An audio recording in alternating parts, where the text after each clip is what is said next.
एक छोटे से कस्बे में आरव नाम का लड़का रहता था। उसका परिवार साधारण था। पिता दुकान चलाते थे और माँ घर संभालती थीं। आरव पढ़ाई में अच्छा था, लेकिन उससे भी ज्यादा वो अपनी ईमानदारी के लिए जाना जाता था।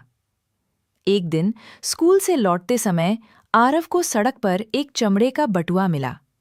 उसने उठाकर देखा।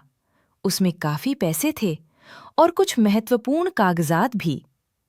आरव ने सोचा कि शायद किसी की पूरी मेहनत का पैसा होगा।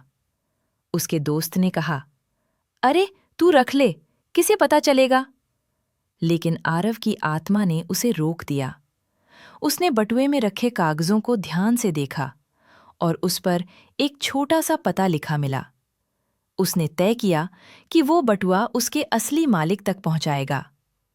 शाम जब वो पते पर पहुंचा तो वहां एक बुजुर्ग आदमी चिंतित बैठे थे। आरव ने बटुआ बढ़ाया और कहा, शायद ये आपका है, मुझे रास्ते में मिला था। बुजुर्ग की आंखों में चमक आ गई।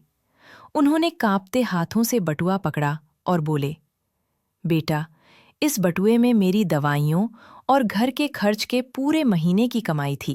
उन्होंने आरव की ईमानदारी की कहानी सबको बताई और कहा कि ऐसे बच्चों की रिड्यूसेस से ही समाज में भरोसा जिंदा रहता है।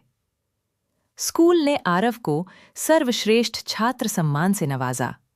अखबार में उसकी खबर छपी और पूरा कस्बा उसकी तारीफ करने लगा। लेकिन आरव फिर भी पहले जैसा ही रहा, सरल, विनम्र और सच्चा। उसके पिता ने उसी रात उससे कहा, बेटा, ईमानदारी का फल हमेशा मीठा होता है, लेकिन उससे भी मीठा होता है अपने दिल का सुकून। आरव ने मुस्कुराते हुए उनकी बात समझ ली और उसी दिन से उसने तय कर लिया कि वह जीवन भर ईमानदारी के रास्ते पर ही चलेगा, चाहे रास्ता कितना भी कठिन क्यों ना हो। कहानी का संदेश: ईमानदारी का फल हमेशा मीठा होता है,